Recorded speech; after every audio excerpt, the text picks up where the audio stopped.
Οι καλεσμένοι μας, οι σημερινοί, οι οποίοι είναι και υποψήφιοι στην Παγκρίτιο, συν το Γιώργο Λαγουδάκη που κι αυτός είναι υποψήφιος, είναι η Δώρα η Παπαδάκη. Η Δώρα, καλώς όρισες. Καλώς σας βρήκα. Η Δώρα είναι υποψήφιος στο Ηράκλειο με την ομάδα του Κωστήτου Πλαΐτη.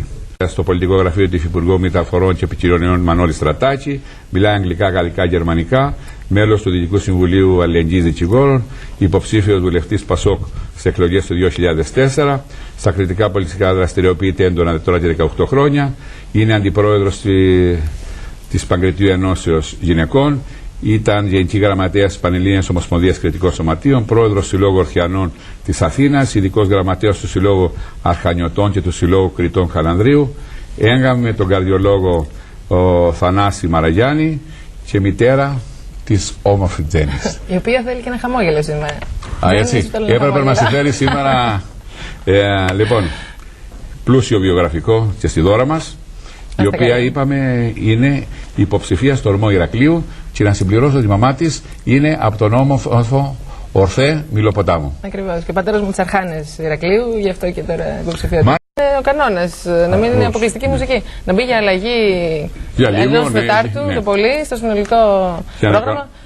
Νομίζω ότι δεν υπάρχει αντίρρηση κανενός, αλλά όχι να πηγαίνει κανείς σε κέντρα μάλλον με άλλου είδους μουσική που δεν είναι κριτική.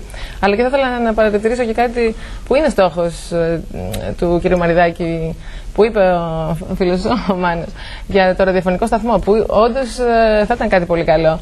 Αλλά γνωρίζω πολύ καλά από πρώτο χέρι, όπως ξέρετε πολύ καλά όλοι, από τις ειδικές γνώσεις και θέσεις που έχω σχετικά, ότι δυστυχώς αυτός ο στόχος είναι πολύ δυσεπίτευκτος έως αδύνατος.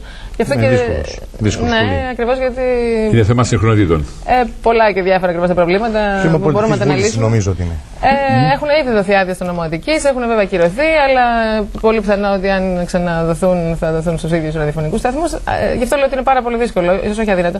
Γι' αυτό νομίζω και ότι ο στόχος της ομάδας, όπως είπες πριν, να το πούμε έτσι, του Κώστα του Πλαΐτη, είναι πιο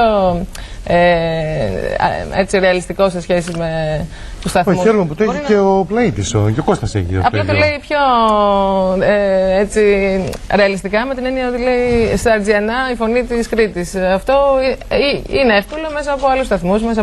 Εμείς εδώ έχουμε το κανάλι μας σε κριτικό κανάλι. Έχουμε και ραδιοφωνικό σταθμό.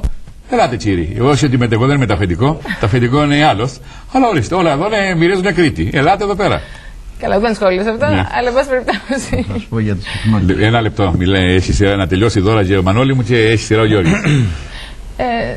Απλώς ήθελα να τονίσω ότι καλό είναι η στόχη να είναι ρεαλιστική και έτσι πολύ συγκεκριμένη.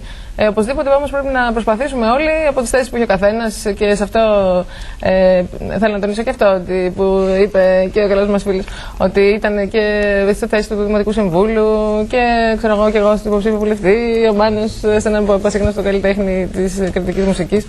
Μπορούμε ο καθένας με τις θέσεις του και τις γνωριμίες του να συμβάλλουμε οπωσδήποτε στην επίτευξη στόχων του κριτικού στοιχείου, γιατί δεν θέλουμε να πετύχουμε κάτι παραπάνω, θέλουμε να πετύχουμε την προσφορά στην Κρήτη. Έχουμε ήδη κατακτήσει κάποια πράγματα. Και αυτό μας δίνει τη δυνατότητα να προσφοράς όμως το κριτικό στοιχείο. Και ίσως και στο ραδιόφωνο, για να δούμε.